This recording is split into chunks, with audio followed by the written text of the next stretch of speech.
کوئی ٹارچ سے کام لیتا ہے، کوئی بیٹری جلا رہا ہے، کوئی جنریٹر چلا رہا ہے، لیکن یہ سارے انتظامات اس وقت تک جب تک سورج طلوع نہ ہو۔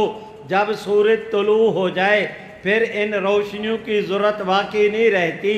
شریفوں، جس طرح تمام روشنیوں کی انتہا سورج پہ ہوتی ہے، تمام نبوتوں کی انتہا محمد عربی کی ذات پہ ہوتی ہے۔ میرے بھائیوں ذرا توجہ کریں، یہ آپ حضرات کا سورج، اس کی روشنی دن کو ہوتی ہے، رات کو نہیں ہوتی۔ میرے ماں باپ قربان حضور کی نبوت کے کہ یہ سورج اس کے دن ہے، رات رات ہے۔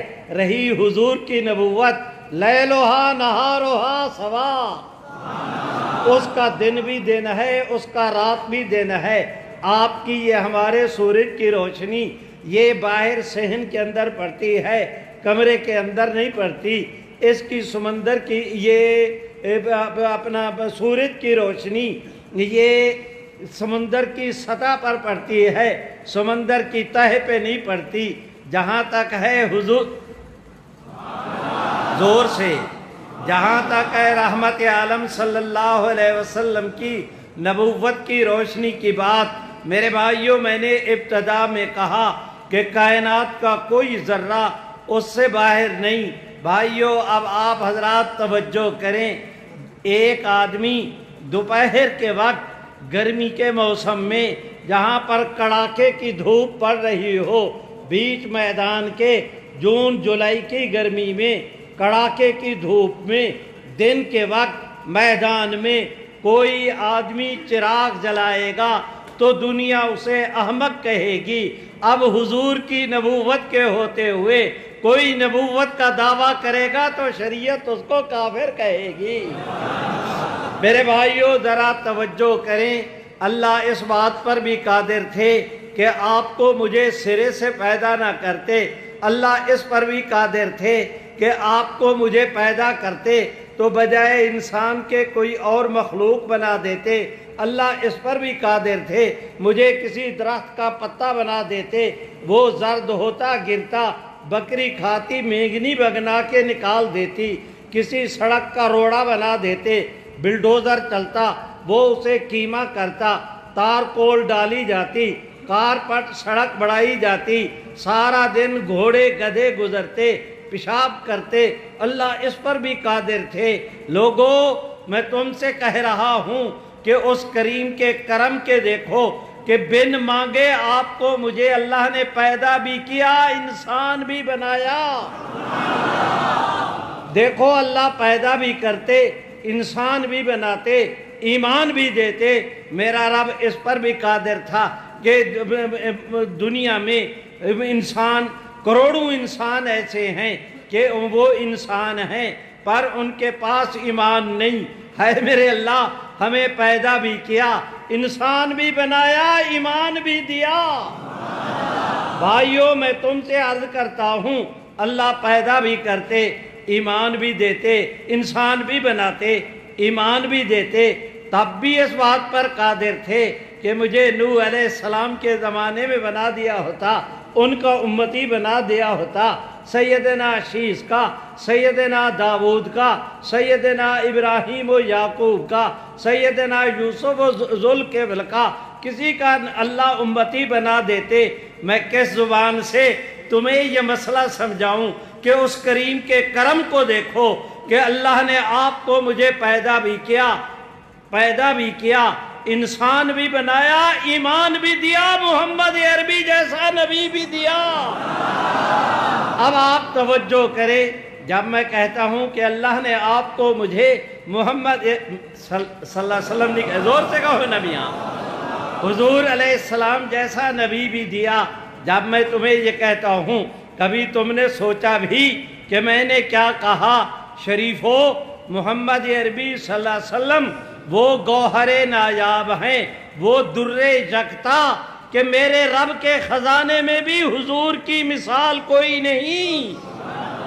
مثال تو تب ہوتی کہ اللہ رحمت عالم صلی اللہ علیہ وسلم جیسا کسی اور کو پیدا کرتے، میرے اللہ نے تو حضور، سبحان اللہ، مجھے اجازت دو کہ میں آپ سے درخواست کروں کہ جس طرح میرا اللہ اپنی ذات اور صفات میں وحدہ لا شریک ہے، خاتم النبیین ہونے میں حضور بھی وحدہ لا شریک ہے۔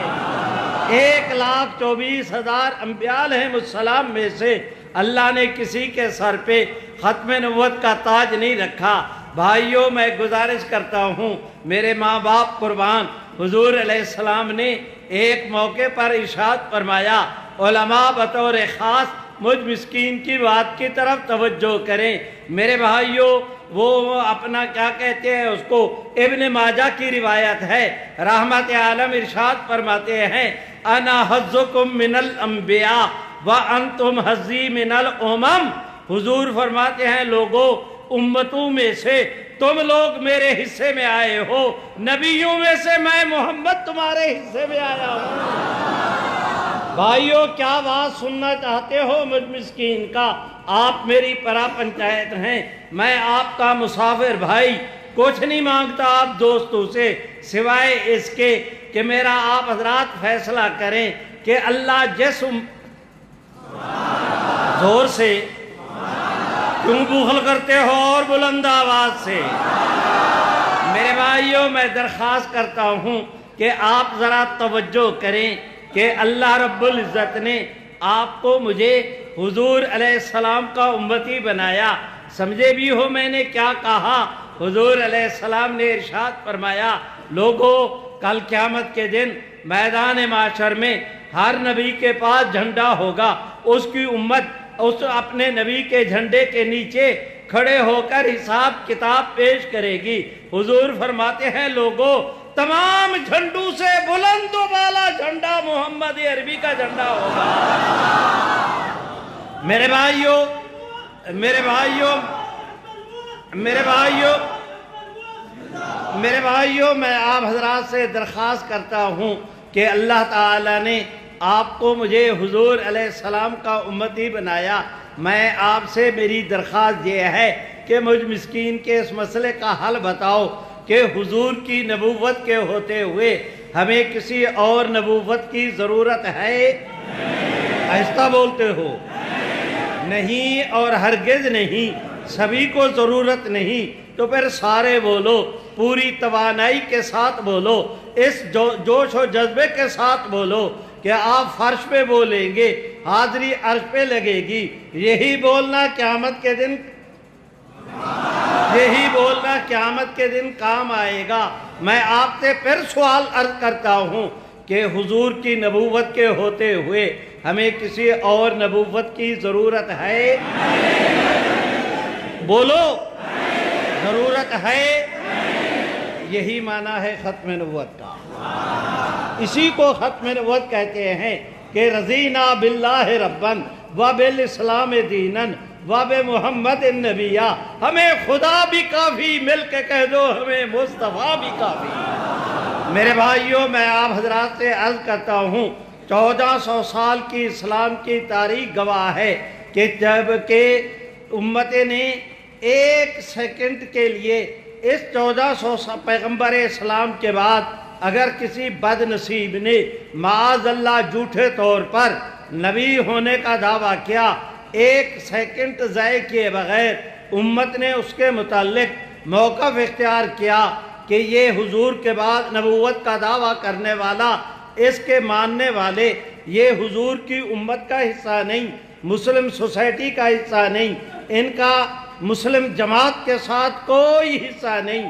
میرے بھائیوں، ذرا توجہ کریں، میں گزارش کر رہا ہوں آپ دوستوں کی خدمت میں۔ پیغمبر اسلام صلی اللہ علیہ وسلم کے آخری زمانہ حیات میں 4 افراد نے جھوٹے طور پر نبی ہونے کا دعویٰ کر رکھا تھا۔ ایک سنا کا اسود انسی تھا، ایک وہ کیا کہتے ہیں اس کو طلیہ اسدی تھا، ایک سجا نامی خاتون تھی، ایک یمامہ کا مسیلمہ کذاب تھا۔ بھائیوں، میں گزارش کرتا ہوں، اسود انسی کا کام تمام کرنے کے لیے پیغمبر اسلام نے اپنے صحابی سیدنا فیروز دہلوی کو بھیجا بھائیو وہ کیا کہتے ہیں اس کو، وہ اسود انسی، اور وہ کیا کہتے ہیں اس کو طلحہ ازدی اور سجا نامی خاتون، یہ تو بعد از خرابی بسیار مسلمان ہو گئے تھے۔ رہا مسیلمہ کذاب، صدیق اکبر نے اپنی امت کے یکے بعد تین اپنا جو ہے وہ اپنا فوجیں بھیج کر، ایک حضرت اکرمہ کی سربراہی میں، ایک حضرت سید شرحبیل ابن حسنہ کی سربراہی میں، ایک دستہ سیدنا خالد ابن ولید کی سربراہی میں، یکے بعد 3 لشکر بھیج کر اس کا کام مکمل کیا۔ بھائیو مجھے مختصر وقت ملا ہے، میں سمیٹ رہا ہوں، آپ اندازہ ہی نہیں کرتے کہ میں نے کتنی جلدی اپنی گفتگو کو سمیٹنا ہے۔ بھائیو ذرا توجہ کریں، آپ کا میرا ہمسایہ ملک ہے ایران۔ اس ایران میں آج سے صدیوں پہلے ایک شخص جس کا نام بہاءاللہ ایرانی تھا، اس بد نصیب نے وہاں پر معاذ اللہ جھوٹے طور پر نبی ہونے کا دعویٰ کیا۔ تب امت نے، میرے بھائیو، اس وقت کی دینی قیادت نے اس کے خلاف موقف اختیار کیا کہ یہ بہاءاللہ اور اس کے ماننے والے مسلمان نہیں۔ بھائیو ہم دیکھتے ہیں ہمارے اس خطہ میں وہ بمبئی سے لے کر کلکتے تک، کلکتے سے لے کر کابل تک، کابل سے لے کر کوئٹے تک، کوئٹے سے کراچی، کراچی سے پھر بمبئی، یہ جو پورا، سبحان اللہ تو کہو، یہ جو پورا خطہ ہے، اس خطے میں جس وقت آج سے 150 سوا 100 سال پہلے ملعون انگریز کی حکومت تھی، تب انہوں نے ایک ملعون شخص سے جس کا نام مرزا قادیانی تھا، اس بد نصیب سے اس خطے کے اندر جھوٹے طور پر نبی ہونے کا دعویٰ کرایا گیا۔ بھائیو توجہ کرو، اس وقت کی سبحان اللہ تو کہو، اس وقت کی ہماری دینی قیادت جاگ رہے ہو؟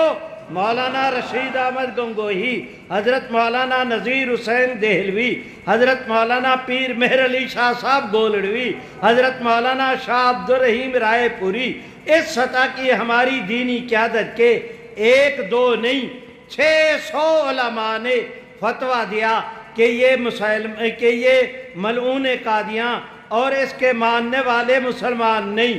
برادران کبھی نہ بھولیں، وہ دن جائے، آج کا دن آئے جو وہ اپنا 150 سال کا عرصہ ہو گیا، میں آنکھیں بند کرتا ہوں، آج بھی وہ میدان میرے سامنے سجتا نظر آتا ہے۔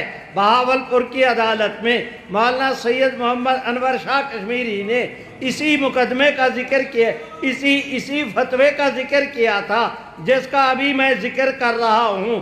سنو، اس فتوے کے آنے کے بعد میرے بھائیوں، بہاولپور کی عدالت ہو، بھاگلپور کی عدالت ہو، ماریشس کی عدالت ہو، جوہانسبرگ کی عدالت ہو، عرب امارات کی عدالت ہو، مصر اور شام کی عدالت ہو، کابل کی عدالت ہو، الہ آباد کا ہائی کورٹ ہو، مدراس کا ہائی کورٹ ہو، پاکستان کا سپریم کورٹ ہو، اسلامی نظریاتی کونسل ہو، پاکستان کی پارلیمنٹ ہو، آزاد کشمیر کی قومی اسمبلی ہو، تاریخ گواہ ہے کہ جب کبھی قادیانیت سے متعلق اسلام اور قادیانیت کا کسی فورم پر تقابل ہوا، میرے بھائیوں، اس فتوے کے بعد اللہ نے صورتحال یہ بنائی کہ جہاں کہیں قادیانیت اور اسلام کا تقابل ہوا، 150 سال کی اس خطے کی تاریخ گواہ ہے کہ ہمیشہ کفر ہارا ہے، اسلام جیتا ہے۔ میرے بھائیوں میں آپ حضرات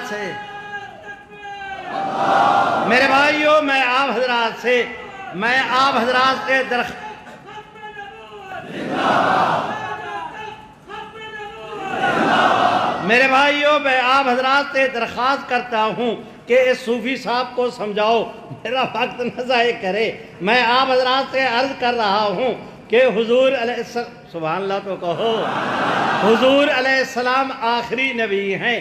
میرے بھائیوں، حضور آخری نبی ہیں، آپ کا دین آخری دین ہے، آپ کی شریعت آخری شریعت ہے، آپ کی ذات اقدس پہ نازل ہونے والی کتاب قرآن مجید اللہ تعالیٰ کی آسمانی کتابوں میں سے آخری آسمانی کتاب ہے۔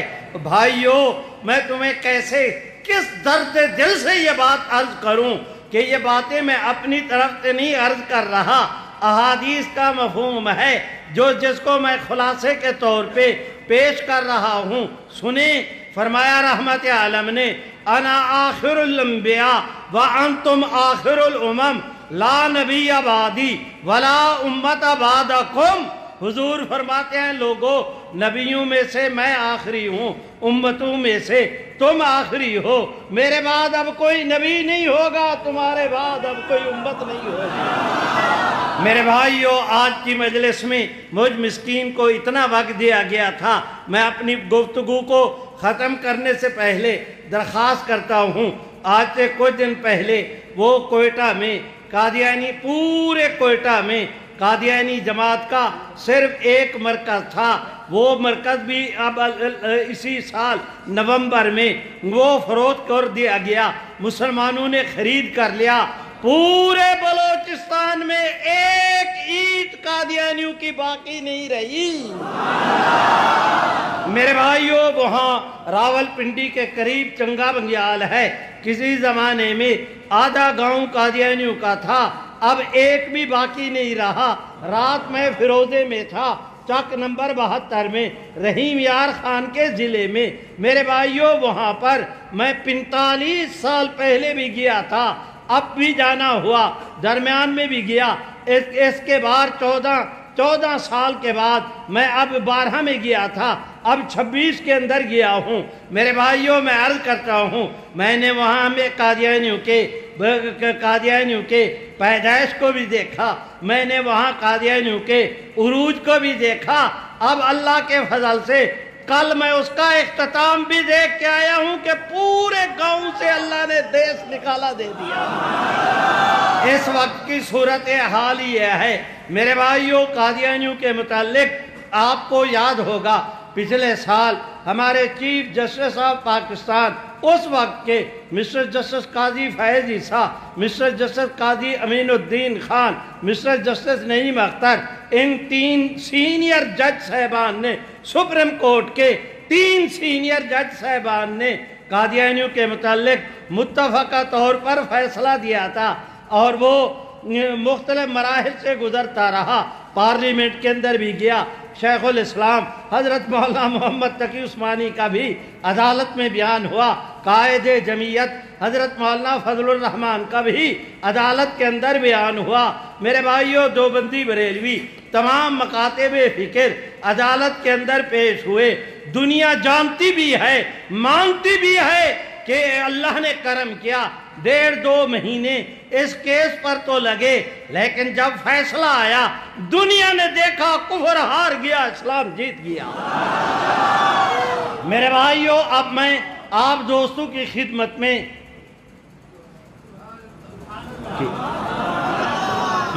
کی آرڈر ہے، بس کرو۔ میرے بھائیوں، اس وقت میں سبحان اللہ، اس پر کوئی سمجھوتا نہیں، زور سے کہو گے تب آگے چلو اور بلند آواز سے۔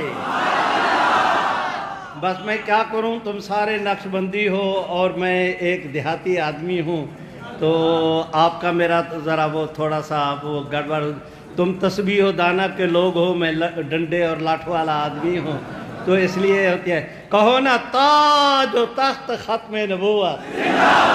اب نتیجے کے طور پہ تمہیں آخری بات عرض کر رہا ہوں کہ برادران، رب محمد کی قسم، اس وقت وہی سپریم کورٹ کا فیصلہ آیا، اس کے بعد سپریم کورٹ نے قرار دیا کہ یہ ٹرائل کورٹ کے اندر اس کیس کو لے جاؤ، کیس کی سماعت ہوئی۔ میرے بھائیوں، 2 ہفتے پہلے وہ سول جج، کیا کہتے ہیں اس کو، اپنا سب تحصیل لالیاں کے ایڈیشنل سیشن جج عدیلہ سلطان علیانہ نے، ایک خاتون ایڈیشنل سیشن جج نے فیصلہ دیا، 25 سال کے لیے قادیانیوں کو سزا ہو گئی۔ یہ 2-4 دن، ہفتہ پہلے کی بات ہے۔ بھائیوں، اس وقت پوزیشن یہ ہے میں جس وقت ختم نبوت کے ضمن میں اللہ نے کام کے لیے قبول کیا، میری داڑھی نہیں آئی تھی، اب تو قبر کے اندر ٹانگے ہیں، 81 سال عمر ہو گئی، پتہ نہیں کس وقت بلاوا آ سکتا ہے۔ تمہیں پتے کی بات کہتا ہوں، میں آنکھیں بند کر کے اس وقت پوری دنیا میں سبحان اللہ تو کہو، نظر دوڑا کے حالات کو دیکھ کے کہتا ہوں، خدا کی قسم مجھے ایسے، رب محمد کی قسم مجھے ایسے پتہ لگتا ہے کہ قادیانیت سامنے تڑپتی پھڑکتی دم توڑتی نظر آ رہی ہے، اسلام کھڑا سدا بہار مسکرا رہا ہے۔ ہمت کرو، آگے بڑھو، یہاں سے پیغام لے کر جاؤ کہ جب تک جان میں جان باقی ہے حضور کی ختم نبوت کا تحفظ کیا جائے گا۔ جو کہتے ہیں کیا جائے گا، ہاتھ اٹھا کے لہرا کے کہہ دو نہ کیا جائے گا۔ تاج و تخت ختم نبوت۔ آخر دعوانا الحمدللہ۔